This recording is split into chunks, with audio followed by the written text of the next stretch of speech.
pero el indirecto, ¿cómo los capacitamos para que también puedan servir de apoyo? Porque miren, la tendencia está marcada, ya lo vimos aquí, hay una tendencia muy marcada a que el número de estudiantes de todas las universidades ha tenido opciones en educación a distancia en términos de al menos un curso en línea. Y hablamos de al menos un curso en línea, pero hay estudiantes que tienen 2, que tienen 3, y que quizás hacen un híbrido en sus programas de clase, y este semestre a lo mejor hasta optaron por tomar todos sus cursos en línea, aunque no están en un programa a distancia. Y entonces, cuando hablamos de... Esto está un poquito lento. De cómo trabajamos el asunto de calidad, que lo hemos de alguna manera expresado en todo lo que hemos hablado, incluyendo el doctor Morales, hablamos también de lo que tiene que ver con, por ejemplo, y el doctor Morales lo mencionó ahorita, estándares de calidad. Hay unos estándares de calidad que son un compromiso institucional y que son indelegables, que más allá de que se muestren en situaciones, en organizaciones que acreditan o en organizaciones que licencian, como es el caso de Puerto Rico, es un compromiso institucional que tenemos. Es decir, sí hay un nivel de cumplimiento, pero hay un nivel de un compromiso institucional con ese estudiante que confió en nosotros para estar allí y que evidentemente va a ser nuestra mejor carta de presentación al momento de graduarse de un programa. Como sabrán, un estudiante que estudia a distancia no dice en su diploma que su programa es a distancia. Así que hay un compromiso de que la calidad sea igual, tanto en un programa presencial como en un programa a distancia. Por lo tanto, no subestimemos ninguna de las dos modalidades. Son opciones que una universidad tiene para ofrecerle a un estudiante, ya sea que puede o no puede llegar, por las razones que sean, a un campus universitario. Y les hablaba de los estándares, ¿verdad?, institucionales. En este caso hay normativas que nos rigen en términos de lo que es la preparación de la facultad, cuán preparados están, ya no solo en su disciplina, sino también en la modalidad en que van a estudiar. Estándares de calidad también que nosotros adoptamos a nivel externo, ¿verdad? Y yo me imagino que los que están aquí bastante relacionados con lo que es educación en línea han escuchado de Quality Matters, que tiene que ver con los criterios para diseño instruccional, que también lo mencionó el doctor Morales. Regulaciones federales. Presumo que a la señora que dice aquí que se llama Sara, todo el mundo la conoce, por lo menos el que está familiarizado con educación a distancia. ¿Quién la conoce? Ok. Muy conocida entre nosotras también, ¿verdad? Para beneficio de los que no la conocen, ¿verdad? Es una organización que nos ayuda a tener cumplimiento, para un poco explicárselo bastante sencillo. Hay una regulación federal que establece que nosotros estamos obligados a tener una autorización, lo digo entre comillas porque pudiera ser una carta, pudiera ser el proceso que establezca el Estado. Tenemos que tener esa autorización del Estado donde reside el estudiante. Y como sabrán, tenemos un número significativo de estados y un número significativo de estudiantes que no están en Puerto Rico. Si a eso le sumamos que los estudiantes también se mueven con una facilidad bastante frecuente, ¿verdad? Y entonces, ¿cómo nosotros nos aseguramos de ese cumplimiento? Así que esta organización vino un poco a ayudarnos en esa gestión y de cómo nosotros, que tenemos el compromiso de seguir con un programa a distancia muy firme, muy serio, a tener también cumplimiento con esta regulación federal. Ya Puerto Rico pudo ingresar y por consiguiente, pues nosotros como instituciones universitarias o instituciones de educación superior pudimos ingresar de tal forma de que también estemos en cumplimiento. Pero también parte de lo que se requiere es el cumplimiento de todo lo que nos piden las otras agencias, tanto a nivel de Puerto Rico como a nivel federal. En el caso, déjenme voltearme un poquito acá. En el caso de los niveles, para asegurar lo que es la calidad, ¿verdad? Tenemos, quisimos mostrarlo en 3 dimensiones. A nivel institucional, ¿verdad?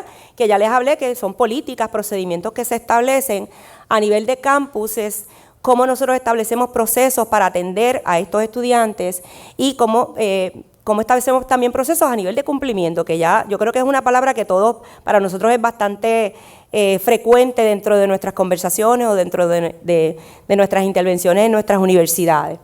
Y en el caso de a nivel de departamentos, ¿verdad? Como esto lo vemos en el caso de el diseño de programas el diseño de cursos en línea, cómo entonces ¿verdad?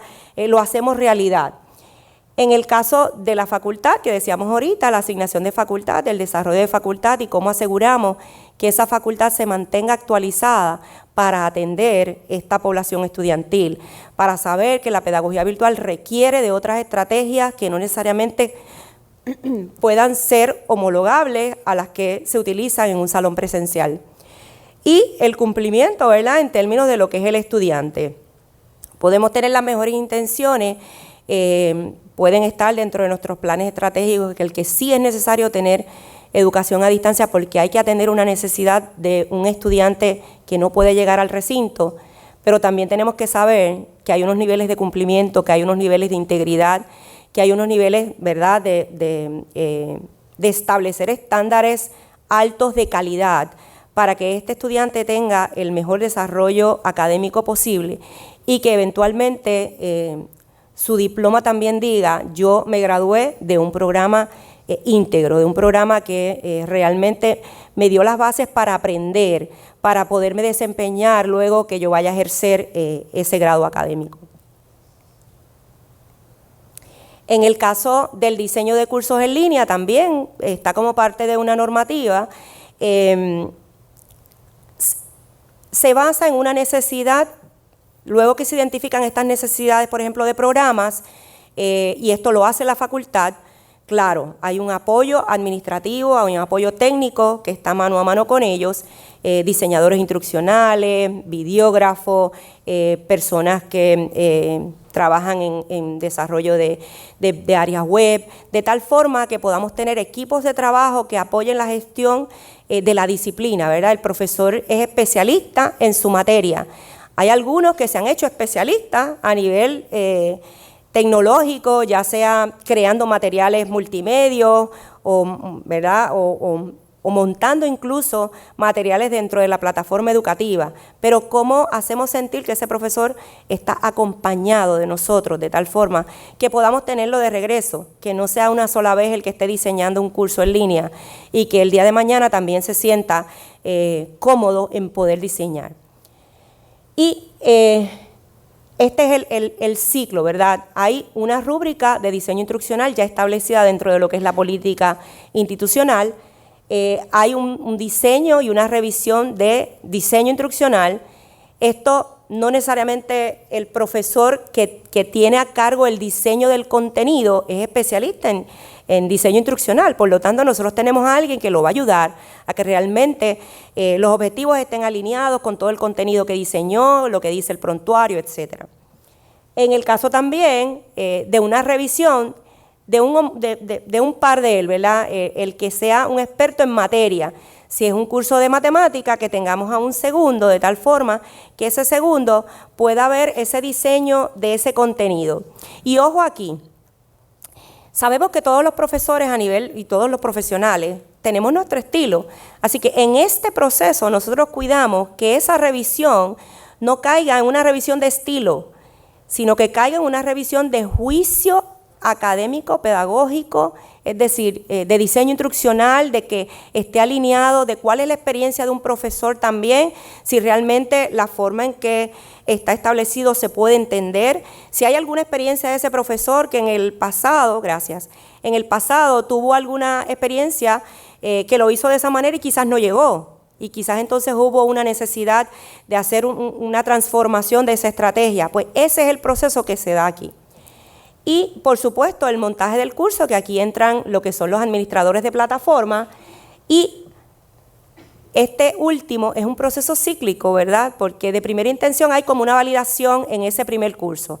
Está el feedback, la retroalimentación no solo del profesor, sino también de los estudiantes. Pero es un proceso que continúa, o sea, que no termina allí. Si en el siguiente semestre se identifica algo, es un proceso que se sigue enriqueciendo. Quería compartirles también algo que, un poco para finalizar, y es parte de lo que ambos hemos hablado. Lecciones aprendidas, y les enumeré algunas de ellas para un poco, para un poco compartirlas con ustedes. Número 1, la educación a distancia no es una moda. no te pones una chaqueta, no te pones un pantalón, no utilizas un color de un mismo estilo, no es una moda, es un compromiso firme de una institución universitaria seria, que tiene que cumplir con esas personas que confiaron en nosotros. O sea que más allá de un cumplimiento con las agencias que nos licencian y nos acreditan, que sí es importante, hay un compromiso fuerte con ese estudiante que optó por estar con nosotros y no irse a otro lugar. Por lo tanto, es un compromiso de nosotros de atender sus necesidades, de velar por las cosas que realmente son importantes en su vida universitaria. Reconocer el compromiso que se asume al incorporar la educación a distancia en su oferta académica, en sus planes estratégicos. Ofrecer servicios de calidad ágiles y apropiados. Asegurar el contar con la infraestructura necesaria para atender a esta población, ya sea administrativa a nivel de recursos humanos, ya sea fiscal y tecnológica. Ofrecer mentoría y adiestramientos continuos, tanto a la facultad, a los estudiantes cuando es necesario y al personal de apoyo. Asegurar un nivel de interacción adecuado dentro de los cursos. Evaluar continua y apropiadamente los cursos, los programas y los procesos. Quizás no necesariamente lo que estás haciendo hoy te va a funcionar mañana. Así que debemos tener apertura a esos cambios. Y reestructurar cuando sea necesario estos procesos que impactan grandemente la gestión de lo que es la educación a distancia y que evidentemente le van a garantizar el éxito o no de esa gestión universitaria. Hasta aquí mi intervención. Muchísimas gracias. Preguntas, si el doctor Morales tiene a bien acompañarme acá, si alguien tiene alguna pregunta. Gracias. Sí, buenos días. Yo tengo una pregunta. Yo soy un estudiante, estoy tomando ahora un programa a distancia, completamente a distancia, y es una observación a ver cómo se puede trabajar, ¿verdad? Los foros como herramientas pedagógicas. Mi experiencia con los foros en este año y medio que he estado estudiando a distancia en una de las instituciones en Puerto Rico, no voy a decir el nombre, pues no ha sido un evento positivo pedagógicamente hablando, desde la perspectiva de que los foros se han convertido en asignaciones en vez de foros de interacción, y la interacción de la facultad en los foros ha sido cero. Yo le puedo decir que de 20 y pico de créditos que he tomado, ni un profesor ha escrito un comentario en ninguno de los foros. ¿Cómo las instituciones pueden, si van a utilizar esa metodología, monitorear o qué tipo de trabajo se pudiese hacer para que, aunque el diseño esté hecho para que se den unas cosas, ese tipo de procesos sea uno eficiente para nosotros los estudiantes? Segundo, porque y he compartido en algunos de nuestros compañeros que yo tengo que también toman en algunas otras instituciones, no en la que yo estoy, yo nunca he visto una foto de ninguno de mis profesores en línea. O sea, ¿cómo yo puedo relacionarme con alguien si yo no lo puedo ver? No sé quién es, ni tengo noción de cómo se ve, pero a la misma vez nos exigen que nos presentemos y nos pongamos. O sea, que ¿cómo podemos establecer y cómo las instituciones, ya sea, ¿verdad?, tomando los ejemplos de otras instituciones, se dé ese proceso? Y esa es mi pregunta. Muy bien. ¿Quiere comentar? Sí. Es excelente la intervención. Ahorita, yo no sé si pueden recordar, hice un énfasis en lo que tiene que ver con la interacción y cómo realmente, qué es lo que busca un estudiante, y esto él aquí nos los ha validado. No busca hacer medios o grupos sociales, busca interactuar con contenido, con su profesor, porque está allí por un curso. Sí, como valor añadido puede atender y puede lograr tener algunas amistades. Así que la respuesta es la siguiente: esto es capacitación constante. Evidentemente con la facultad, hay una necesidad de capacitación constante con la facultad y de cómo vemos lo que es, ¿verdad?, esta participación dentro de lo que es el diseño instruccional, los foros de discusión. Sí le comparto, colega, que por mucho tiempo parte de lo que se planteaba dentro de un diseño instruccional era establezcan foros. Y hasta qué punto quizás el establecer foros no lo vimos, no me quiero excluir, ¿verdad? Quiero ser parte de esto y parte de la solución. no lo vimos como algo que realmente tenemos que articularlo. No es tenerlos allí por tenerlos, no es porque pensamos que va a ser de esta manera y no lo evaluamos. Una de las cosas que le dije fue que hay que tener una evaluación constante de lo que ocurre dentro de los salones de clase virtuales. Así que esto es parte de los grandes retos y los desafíos que tiene una institución universitaria, y es uno solo. Hay muchos otros que se presentan dentro de lo que es la dinámica dentro de un curso en línea. ¿Cómo llevamos a este profesor a que realmente pueda hacer un assessment continuo de que hay algunas cosas, otra vez, no funcionaron ayer, pero mañana no? Incluso, esa misma estrategia podría funcionar con un grupo X y no con el Y. O sea, que es parte de la responsabilidad. Nos complace muchísimo que traiga este ejemplo ante muchas universidades, de tal forma que nosotros también podamos, ¿verdad?, reforzar nuestros esfuerzos en ese sentido. Así que, si quizás la otra pregunta sí, para poderle. En español, en inglés, just very quickly. I concur with Dr. Caraballo. Training is key. The other element is also expectations. You know, if that is not stated and expected, it's very difficult to enforce. You know, it's difficult to expect what you don't expect. Okay, so that is key, and again, you know, it's an effort, it's a process. You don't do that overnight. There has to be a reasoning for those type of things. But the student is the customer, the client, and they demand and expect top quality because, you know, it's their future. So, any other questions? Tengo la segunda. Sí. Y en el caso de la segunda, también tiene que ver con cómo llevamos a este profesor, porque quizás pudiera ser el caso que un profesor entiende que no es necesario, ¿verdad? Y para otros estudiantes sí es necesario. Sí le digo que a nivel de universidad sí tenemos, ¿verdad?, algunas estrategias en algunos de nuestros recintos que se establecen de cómo un estudiante puede saber cuál es el nombre del profesor. Evidentemente no hay forma de uno de garantizar de que todos estén en la misma línea en ninguna universidad, ¿verdad? Pero sí es necesario, es parte de la capacitación que se le da a un miembro de facultad. En algunos casos se coloca incluso una página web, esta es nuestra facultad, en línea. En otros casos el profesor, tanto como se le requiere a los estudiantes, envían su presentación con su foto. Pero otra vez, es algo que también son áreas de crecimiento y que podemos también seguir reforzando definitivamente. ¿Alguna otra?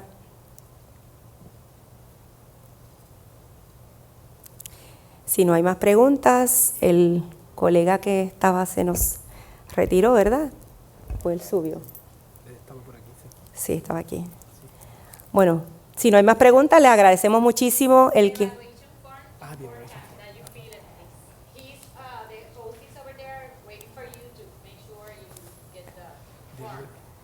Perfecto.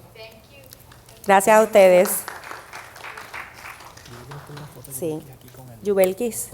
Sí. ¿Tomas una foto? Déjame ponerla now we have another concurrent session here that will start very soon. Sí, es la señal.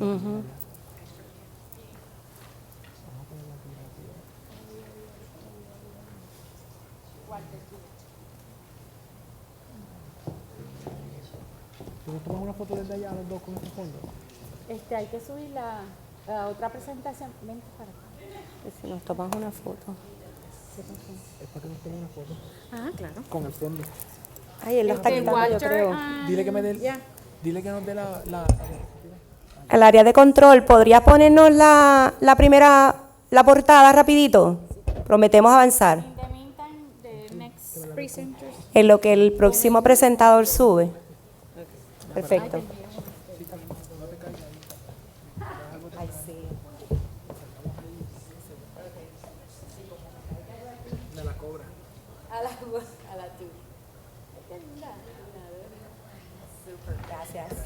Quedaron super bright. Ok, Karen, si quieres tú recoge para que el host presente a lo... Now we need the second presentation. Gracias. Karen will be... Yeah. Okay. Host and presenters.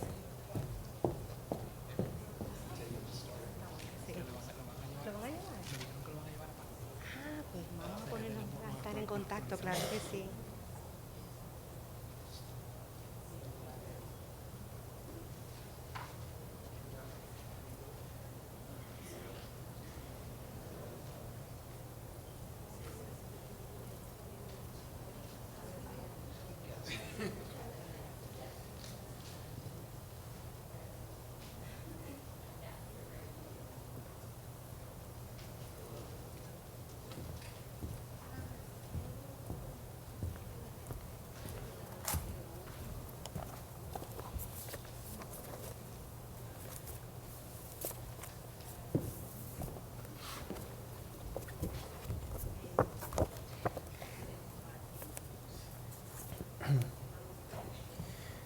On behalf of the Board of Directors of the HETS Consortium, I would like to welcome you to the 2020 Best Practices Showcase, celebrating technology innovation for Hispanic success in higher education. My name is Victor Ray, and I will be in charge of introducing the speakers of the breaking sessions of this room. Although we will have 4 questions at the end, the presenters will let you know whether you'll be able to address your questions at any time during the presentation. This presentation will be in English. Simultaneous translation is available in channel 1 and 2. Additional headphones are available at the room or the registration area. We will appreciate that you change your mobile phone to vibration or silent mode in order to have your full attention to this session. Finally, please make sure you complete the evaluation form for this session and hand it before you leave this room. Your feedback and recommendations are very important to HETS. Now, we are ready to start. The title of this presentation is First Comes Technology in Identifying Hispanic and Latin Students in Need. Then comes Familia for Retention and Persistent Gains by Dr. Walter Diaz and Mr. William Bicese from Eastern Connecticut State University.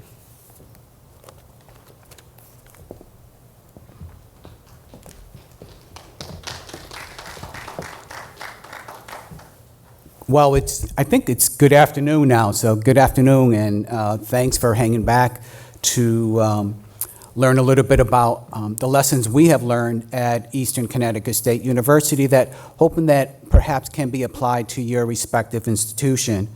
When Bill and I sat down, when we saw the call for proposals, we decided to submit a proposal that kind of fell under the retention track, and that's what we are going to present this morning to you. So just a little bit about myself. I'm the Vice President of Student Affairs at Eastern Connecticut State University. I work primarily on the student service side of the house. We are, as part of my role, I oversee about 15 student service areas. The Provost and Academic Affairs has some administrative units, but a lot of the departments and services outside of the classroom report to my part of the organization. So a little bit about, all right, so there we go. A little bit about Eastern Connecticut State University. We are a public institution located in Willimantic, Connecticut. We have about 5,000 students, about 4,200 are undergraduates. We're known in Connecticut as the Connecticut's public liberal arts institution. 95% of our students reside in the state of Connecticut, although we're doing everything everybody else is doing to try to recruit out of state, and obviously we are increasing our presence here on the island in order to recruit more students to our institution. About 50% of our students are first-generation students. We're highly residential with about 2,500 to 2,600 students living on campus. 30%, 29 to 30% of our students are students of color, and that number continues to increase on a yearly basis. About 60% of our students live on campus throughout the 4 years that they're at the institution. So like many institutions, this is the incoming class last year. So during welcome weekend, we gather all the students during orientation. We hoping that we can get them on the lawn to take a picture as they don't know any better. They're 18-year-olds, 19-year-olds coming to campus. They're excited about coming to the institution. And then we, as administrators, think about, okay, out of these students, how many are going to need help throughout their 4 years at the institution? We know, in working with college students today, that a good number of these students are going to need some assistance from faculty or student service area in some form or fashion throughout their 4 years at the institution. Obviously, we try to use technology to the best of our ability to gather information for intervention and retention purposes. Obviously, senior administrators are looking at the use of technology and different platforms in order to intervene and work with our students throughout their 4 years in college. I will go over some of the platforms and technology that we're using currently at our institution in order to intervene and try to be the best service to our students throughout the 4 years. A few years ago, some of my colleagues presented at the HETS conference. We developed over years a predictive model that was presented here and where we place students in 4 quadrants. That model is currently undergoing some revisions with some new variables and some new data. As a matter of fact, we just recently hired a dean of analytics to work and develop all kind of models for our institution. My colleague Bill Bessesi, when he was on the academic affairs side of the house, was very instrumental in developing this Grades First initiative, where it was a platform with a vendor, right? Some of this was built in-house. Some of the technology I'm going to touch on was built in-house, and some using external vendors. Was instrumental with Grades First, and that's used by the academic advisors and our faculty to issue alerts regarding attendance and challenges with courses, and alerts where the academic advisors can go in to intervene to assist some of these students. This platform was also shared with other stakeholders on campus. It was, our residence directors had access to Grade First. Our Dean of Students had access to Grade First. And this was a great tool in order to gather intelligence on students when they were having some challenges on campus. Another platform that we currently use, this web-focused solution is fed off of our Lucian banner system, where unit heads and departments can gather data and kind of slice and dice it in terms of how they may need it in order to intervene with students. So the large amounts of data, our Dean of Analytics is currently using this platform also to kind of develop our next version of our modeling. We developed over years an eLife system. This is an in-house system. It is built on a FileMaker platform. It was specifically built for housing and residential life, and what's happened over the years, we've built additional models where now Student Activities uses this platform. Our Center for Community Engagement, our Dean of Students, and other stakeholders now have access to eLife. We understand, and the research shows, that if students are engaged with clubs and organizations and in their residence halls, they're more likely to be retained than if they're not. And this eLife platform allows us to kind of monitor what is going on with a student. So these are some of the stakeholders on the left-hand side that feed the eLife platform. We have residence assistants, we have housing directors, we have the Center for Community Engagement, we have Student Activities, and they feed eLife, and then the stakeholders on the right are some of the stakeholders that have access to this information to put together some intelligence and profiles when we get students that may be having some challenges at the institution. So the Dean of Students, we have the Student Conduct Office, our Counseling Center, Wellness Center, and Accessibility are some of the stakeholders that have access to our eLife platform. This is kind of a screenshot of what it looks like. It has some basic biographical information, name, where they live in the residence halls, emergency contact person, age, their academic status at the institution. And so this provides some general information here. This screen on the general, these are some of the drop-down menus and additional screens that staff on campus have access to. So we monitor a lot of the comings and goings of these students. We have priority points. These are points that students get when they are involved in the residence halls programming. We know the student's schedule. what's going on with student activities, any clubs and organizations that they may be involved in. It's all monitored here. Center for Community Engagement. A lot of our students spend thousands of hours in our community, and we monitor their involvement with community engagements. And again, some of the research that we've done internally shows that students who are involved, for instance, with volunteering have a higher retention and GPA rate than students that do not participate. We also, over the years, a lot of our students are first generation. They come from low socioeconomic backgrounds, have challenges in terms of financials. So we developed a module for the financial. We have an occupancy management team that takes a look at students who may be experiencing financial challenges. Different stakeholders can make notations into the screen in terms of conversations that they have with the students regarding their financial challenges. Our students are not able to, like many of your institutions, register for courses if they have a balance, or they're not able to return to housing the following semester if they don't resolve those financial matters. This is another activity of where every student that's involved in a program in the residence hall, again, our data shows that students, if they're involved in residential programming, they have a higher retention rate and a higher GPA. And this screen just shows the level of involvement that this particular student has attended all of these events on campus. We know the times, we know the RA that was putting on the program, the title of the program, the dates. And this is a way how they earn priority points. It gives them preferential treatment in terms of selecting housing for the following year. Student activities, again, clubs and organizations. Do they have this young man right here? Is involved in several clubs and organizations. He also holds leadership positions. It tells me what events he attends on campus. Over the last couple of years, every event that we host in student affairs, when the students attend, they do a swipe. So it's kind of Big Brother, right? Watching and monitoring what students are doing in terms of attendance. And again, our Dean of Analytics has just requested this information to kind of see how she's going to go about developing this model, and student involvement is one of the variables that she's looking at. Another system that we use is Maxient. This is a system that's off the shelf. It's a vendor, and this is to monitor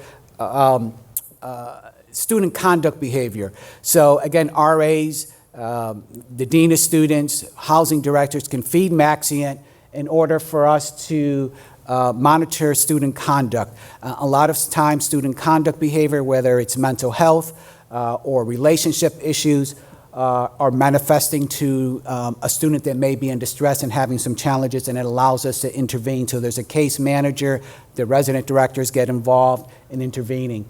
This is an example of what a screen may look like. In this particular report, we have an RA who's indicating that two roommates are not getting along. And our goal is to make sure that students are not leaving the institution because they're having roommate conflict, or as I refer to it, as drama. So that's just an example. We also have a Tell Somebody report. Anybody at the institution can provide us with data through this reporting systems, and it goes out and it gets triaged to different areas. In this case, we have a faculty member who submitted a report that says that the student's having financial and mental health issues, and it's looking for someone to try to connect this student to counseling and psychological services. So we have all of this technology, right? We have eLife, we have Maxient, we have Tell Somebody report, and White Focus. And so we have the student who may be in distress or who may need some assistance. At this point, I'm going to turn it over to my colleague, Bill Besessi. Thank you. So we have all this technology. We have all these ways to identify students that might be having some trouble, but I wanted to stop here and tell you a little story. It's got a lot of intrigue in it: political intrigue, leadership intrigue, educational intrigue. And so we'll get right to it. This is the breakdown for students right now at Eastern. It's not perfect, but what I went through and pulled was general sense of the population and their GPAs. And if you notice, we're a predominantly white institution, but we have a number of Hispanic students and African American students. When students apply at Eastern, we ask the question, are you Hispanic or Latino? So it's a yes or no sort of answer there. If they say no, they have a chance to identify themselves in terms of multi-race. And so when we go and add Hispanic, Latino into those, we start to see a bigger population at the institution. This is going to be important a little bit later. They also have a pretty high GPA at Eastern right now. The educational gap between these two groups isn't too huge. This brings on some of the political intrigue that we'll get to in just a second.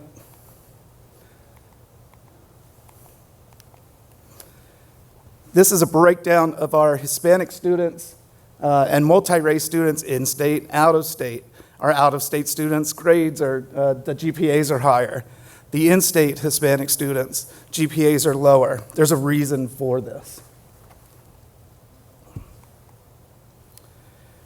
So in 2016, Eastern Connecticut State University and Delaware State University partnered with a private scholarship funder called the Dream US. I'm not sure if you're familiar with it at all, but it's a private fund and involved people like the Gates, the Graham family used to own the Washington newspaper, and Jeff Bezos with Amazon.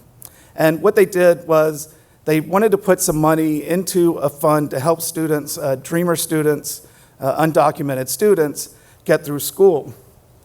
And so it was a 4-year, $80,000 scholarship that they offered these students. They're students from what we call lockout states. So those are states like South Carolina. For instance, I went to Clemson in South Carolina. I'm not too proud of it right now because in South Carolina, Clemson and the University of South Carolina said, you can't attend our institution if you're an undocumented student at all. The same with Georgia, with the University of Georgia. But in other places, what they did was say you can attend, but you have to pay out-of-state tuition. If you're going, even if you went through grammar school and high school, and now you want to come to a Georgia college, you have to pay out-of-state tuition. And by the way, you're not eligible for any sort of financial aid along the way. So we call those lockout states because those students simply weren't able to go to college in their home states. And many of them, again, spent most of their lives growing up as regular students, thinking of themselves as American, not even knowing their legal status until their 16th birthday. And the reason was they went to get they wanted to go get their license, and the family would have a discussion about where they stood in terms of citizenship. So the first year we had these students, we have about 45 students come in 2016. Now we have over 200, and we're expecting another group in next year. This makes Eastern Connecticut State the school with the third largest undocumented student population in the entire United States. So we're right up there with California and Texas schools, that they're all in one spot. So how this happened was I'm in my office one day, and the provost comes in with the director of admissions, and they shut the door and sit down in my office and say, we have a proposal for you. We want to know if you want to take on a new responsibility. And they tell me all about the Dream US and the undocumented students, and it takes a second to sink in, and I said, absolutely. I'm never going to get in the way of a student wanting to get their education, and I, at that time, believed that these students should be on their way to citizenship, but didn't have a whole lot to do with it at all.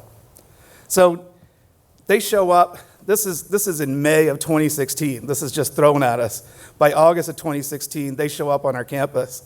Again, 45 students from different states all across the United States, thousands of miles away from their homes, away from their parents, worried about what's next. Some of them said, I wasn't sure this was real. I thought this might have been a trap, and that this was a big joke. Everybody was playing on us. So here's me, white, male, second generation from Italian family, 9 brothers and sisters, and parents who all went to college. Father's a physician, mother's got her master's. 2 of my brothers and sister have their degrees, doctoral degrees. Multiple years of Spanish and Italian. I still can't speak any of it. I lived in Italy for a summer in 2011, and my Italian teacher would say, Bill, you are trying too hard to memorize words. She said, speak like Italians. speak fast, speak with feeling, and they'll understand what you're doing because we don't understand each other anyway. And by the way, when I dream now, I dream my Spanish and Italian are perfect in my dreams. I just can't bring it to my conscious mind. My background is academic advising. So if you know anything about advising, a lot of rules, a lot of structure, follow these things, you'll get through to graduation. Like data and technology, you heard, I worked with retention on campus, looking at different factors on campus about what was happening. And basically, had the attitude of study hard, you'll get ahead.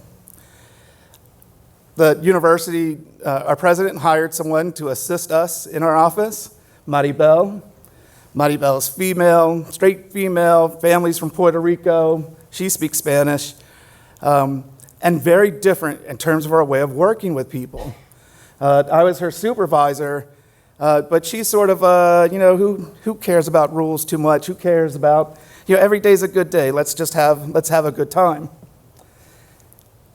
And so that was fine. I like her. I like her now and really admire her, but sometimes we clashed a little bit. And I was a little bit worried because here we have these 45 students that we're having to care for now. They might look alike to you a little bit. Most of the population is Hispanic and Latino students. I don't want to let you leave with the impression that all of them are, because we actually have undocumented students from India, Germany, down in South America, Colombia, Brazil, places, Haiti, that you wouldn't think about all the time. But here they are, and I'm thinking we're going to approach this as a structured program. We're going to approach this like we do everything else. We'll take care of these students. There won't be any problem. And we begin to clash a little bit. I'm using technology. I'm developing sort of these programs where we have to meet them. By the way, when we got this group, we can't treat them differently than any other group on campus. So we couldn't have special programs for them. We couldn't do anything else that we wouldn't do for any other student. So instead of saying, we're working with undocumented students, we would have meetings for out-of-state students. And we'd actually invite any out-of-state student to come to these meetings, knowing full well these students were the ones that were going to come because it was a product of the scholarship, and they had to meet with us. My approach was, your will get you through it. You'll work hard, you'll get through it. We'll meet, we'll talk about planning. And they gravitated towards both of us. So some gravitated toward me, they liked that. Most gravitated towards Maribel. And what I saw in her was she was spending time with students, sometimes I thought a little bit too much, outside of her office also. Or inside the office, the office would hear laughter and talking, and she'd have 4 or 5 students in the group, kind of acting almost as a surrogate parent sometimes. And so, although I was frustrated as a leader, I was also had to play kind of a balancing act between the students being happy, they were responding to her, they were achieving, and so maybe there was something to learn here. And by the way, I also see Dr. Diaz all over campus, meeting with students, often going to lunch with students, and meeting with them over a lunch. And this is, again, for me, a little bit foreign from the way that I've gone through even in advising or management, where we have more of a distance. I think I've set up more of a distance with students. What Maribel was teaching us, and what some of you heard earlier today, is that I was learning at the time, becoming culturally responsive and using this different approach to students, and understanding that they had attitudes different than me and come from backgrounds different from me. And you heard about this earlier today, even in the last session, where you heard students say, I can't even see my student's picture. How am I supposed to work with this person? Or how can everything be online if I don't have some sort of relationship here?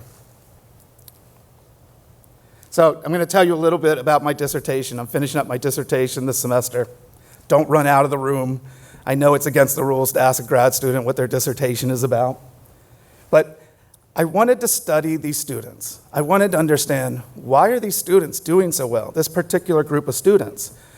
because everything that I'm studying about them, everything tells me they shouldn't be successful as they are. They're immigrants. That's a hit against them.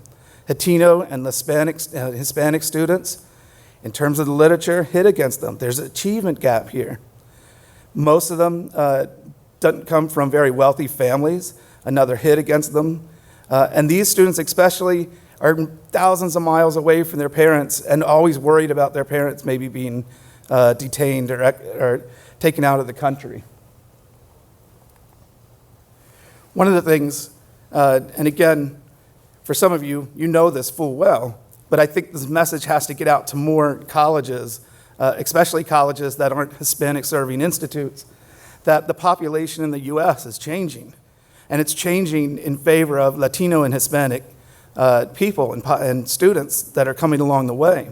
At the same time, we're looking at, especially in the Northeast, where we're watching our enrollment rates drop because there just aren't people there. They're going up in Texas. They're going up where these populations are. In fact, as you see, by 2018, there are nearly 60 million Hispanic citizens in the United States. If you go to 2016 or 2018, if you go to 2016, does anyone here have an idea of how many voted in the presidential election in the entire United States? It's only about 135 million people voted. So you start to juxtapose this population against the balance that even of people that are even voting in the United States, and we start to see this is an important population we need to pay attention to. These are the students we need to recruit and we need to look at along the way because they're coming. And we have to be prepared for them and let them know we're ready for them. Demonstrate to them that we know about them. So the question I had with my students is, what's going on here? What are the factors that make these students, you saw their GPAs, so successful? Is it the money? Was it the money for school that put them through? These students could have gone to community colleges. They probably could have paid for some of that. Some couldn't.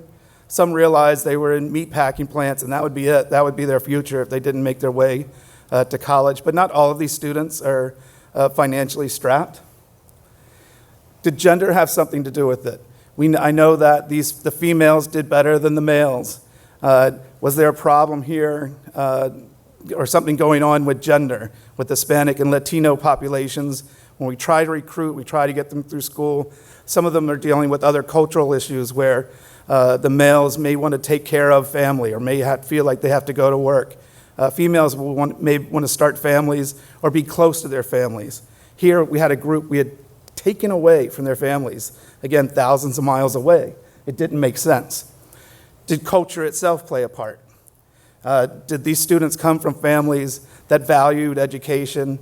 Many of our students would say, my parents came here so I could go to school. That's what pushed me through. Was it something about motivation for the future? Did they want to do something to help their family later so they understood the investment of higher ed? All of these things, general intelligence, socioeconomic situations, environment, these are my questions about what makes these students tick. So I go back to thinking about, look what Maribel is doing. Look who the students are gravitating toward. And the idea of familialism comes up, that this group, and you heard it earlier, is about family. They're about having a group of people behind them, an environment where everyone supports each other. In my dissertation, I talk about this as they're sort of, I can't think of the right word for it, but circle. And I actually put into the dissertation this idea of a black hole, that I use the idea of a black hole in space, that as students get into an environment, and their ecology, that's what I was thinking about, Bronfenbrenner's ecologies, gravity pulls that student towards a certain place in society, towards that certain ecology. If you don't know about black holes, 95%, I think, of the light that falls into a black hole stays around the edge of a black hole. It doesn't go through the black hole.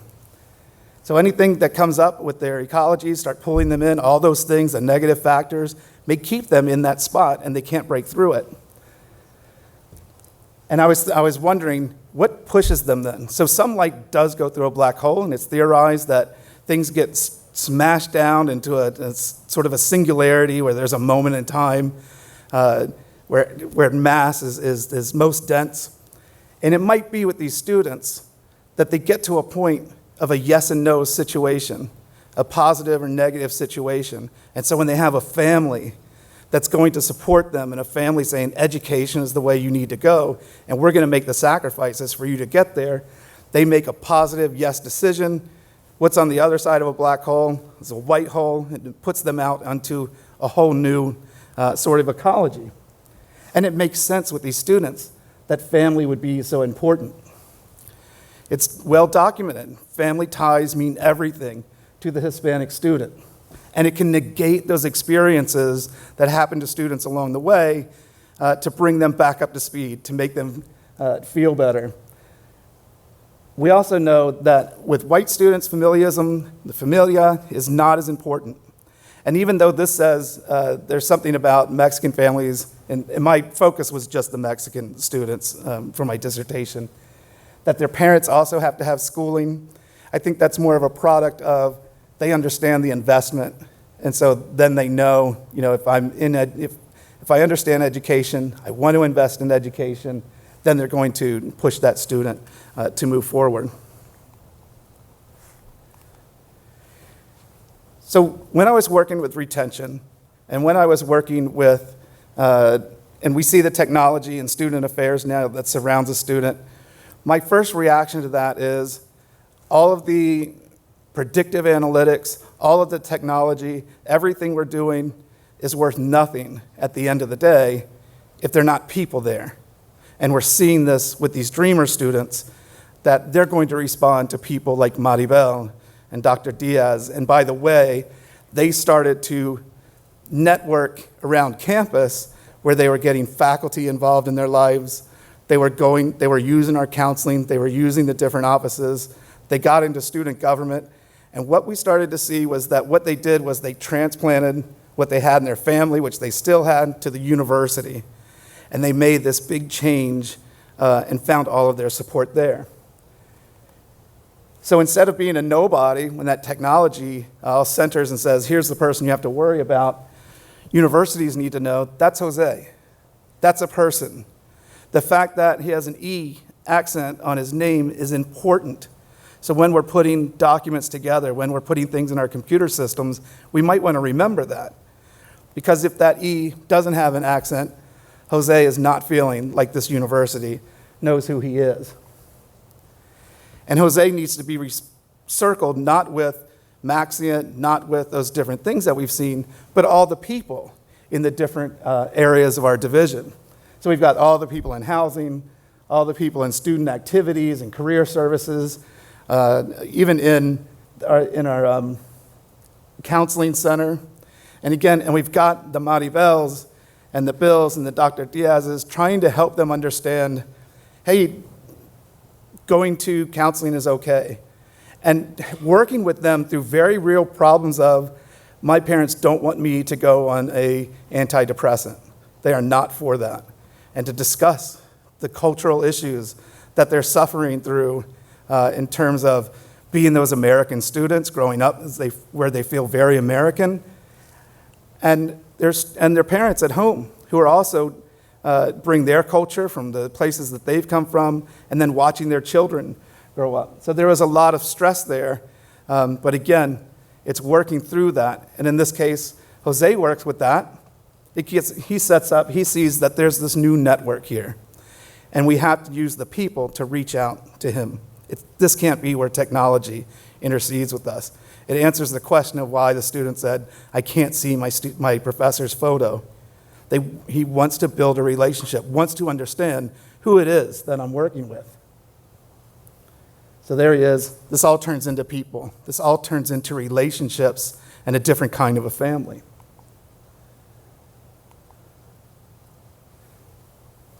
So, and the board is meeting right now, so sometimes I think this message needs to go higher up, that we need to have all of our leadership understand that we can't treat students all the same way, that people that work on our campuses have to be taught about culture. And that goes for everybody's culture along the way, and that we have to deal with students where they are and for what they're like. So it's a great tool for reaching students. We saw the picture earlier of all of our brand new students. All these tools are great to come back and say, Anna is having trouble. We wouldn't have known that if the RA didn't put in a note and the note went out. We wouldn't have known that if one of Anna's friends who didn't want to be known sent something and said, somebody please talk to my friend about trouble she's having. It can't totally replace those face-to-face interactions. And we hope that even with the online things, that there's some sort of outlet where students are facing their professors and talking to their professors through Skype. Our situation is different. We're an on-campus, we're a mostly live on campus population, so we do have the ability to see students easily.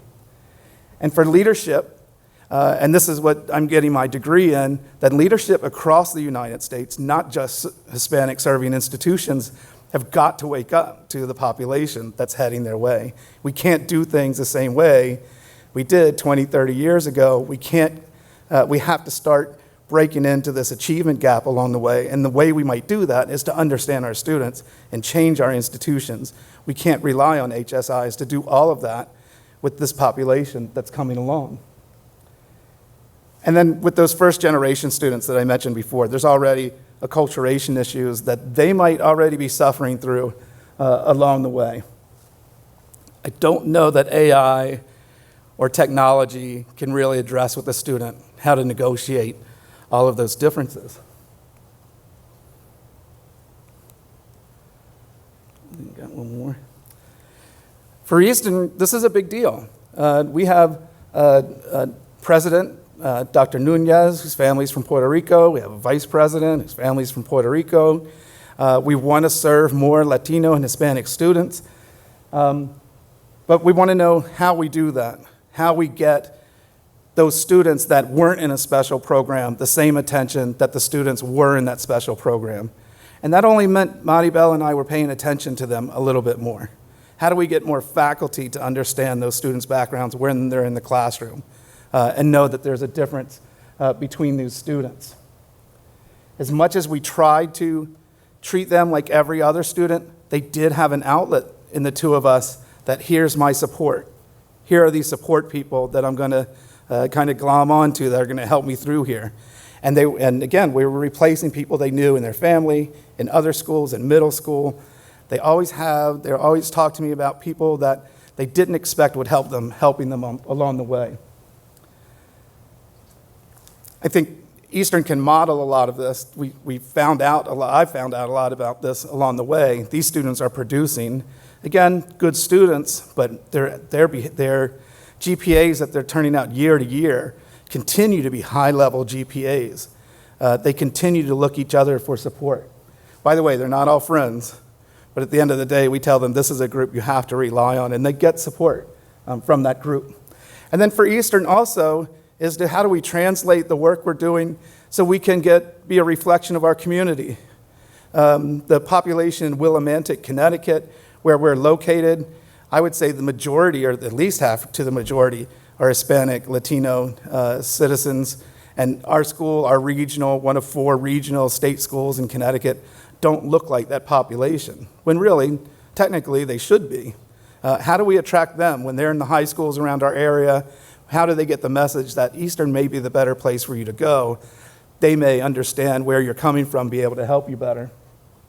So we talk about that in terms of our community. So one of the things I wanted to hit home is we talked about this and talked about how does technology help us. Coming from a person that is steeped in technology and data, to kind of come against this problem where I had somebody that working for me that sometimes it's okay to be outside of the classroom, sometimes it's okay that you have some students giggling in your office for a little while. It's not, as long as it isn't taken to some extreme, because we're creating this idea of family, that technology and all our predictive analytics won't do anything for us if at the end of the day they're not making and creating some relationship that propels them to graduation and past that. Questions?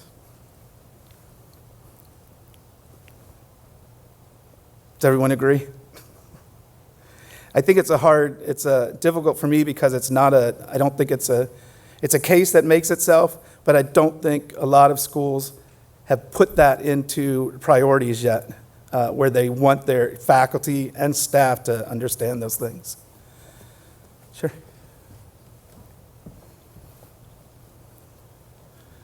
So I do have a couple, question and comments within that. I am right now currently at an institution in Missouri in the Midwest, and I'm going through the initiatives of trying to, where your institution is at, is helping this Hispanic Latino youth have success at the university. Right now I'm more so focused in the recruitment side for that. But my biggest thing that I've seen, and you talked about it, this network of becoming like a second familia for this population. How did you collaborate with other offices to get kind of like that cultural competency of getting everyone on board on the same page, that these students need a particular way or approach for them to be successful while at the institution? Well, I think we had growing pains the first year, the first 2 years, because we didn't know what we were doing. We were so focused on the political question of them being citizens or not, that's all we looked at. And we didn't start looking and start to see how do we get them to engage more. We set up, the first couple of years, we set up a mentoring program with faculty. And again, the faculty came out of the woodwork, I have to say, and give them props for that, to help. But a lot of them wanted to help, again, because of the political side of it.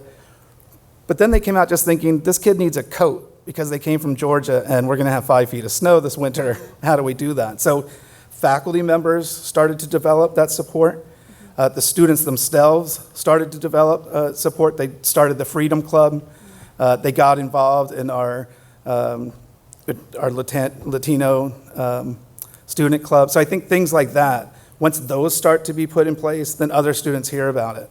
Because that had a lot to do with our recruiting later for students to actually apply. You would think that everybody would apply for this scholarship, but there's a lot of wariness about it. Like, what is this going to do if I had to put my name on something? So we don't share with anybody else any of their information. In fact, we've stopped seeing that if they have DACA documents. We just want to know, do you qualify for this program? But it's really the students drove a lot of it along the way. And I think Maribel and I pushed it, and different people on campus pushed it. So you look for those people who are the proponents that start to engage. And some of it for me, just personally, coming out of my shell a little bit as an introvert, we'd take them to amusement park, and I'd have Thanksgiving with them. And slowly the students would start to teach me about their cultures and bring me into that culture. And so I always figured if we can do that with more people, that's what's going to, and then you start to see just what this wonderful group is all about. And very different, I would think, than my white students generally, and sharing things with me. Thank you. I would just like to add to that in student affairs, we tend to do more training and workshops for our professional staff. So we were very intentional. And as a vice president and as a Latino, right, my staff is predominantly white. So I have to navigate that diversity training and that cultural competency that we need to embed in our staff so that it's not, okay, there goes Walter again with another culturally competency workshop or speaker or consultant, but very intentional in delivering those type of trainings and programs for our staff. And we would invite staff from the academic affairs to incorporate that. Some of this was also driven by students. I mean, recently I just met with the Freedom at Eastern, and we did this training maybe 2 years ago, and they are demanding, right, that we do another training for our staff. The other piece is that we're a feeder for graduate programs in higher ed and student counseling personnel and whatever name that we give it. And we give back feedback to these programs to make sure that they continue to have cultural competency, whether it's counseling or programs or the curriculum reflects the changing demographics, so that when we're hiring talent, that they come in with some cultural competency if they're not professionals of color. Anything else? Thank you for hanging in there and being with us.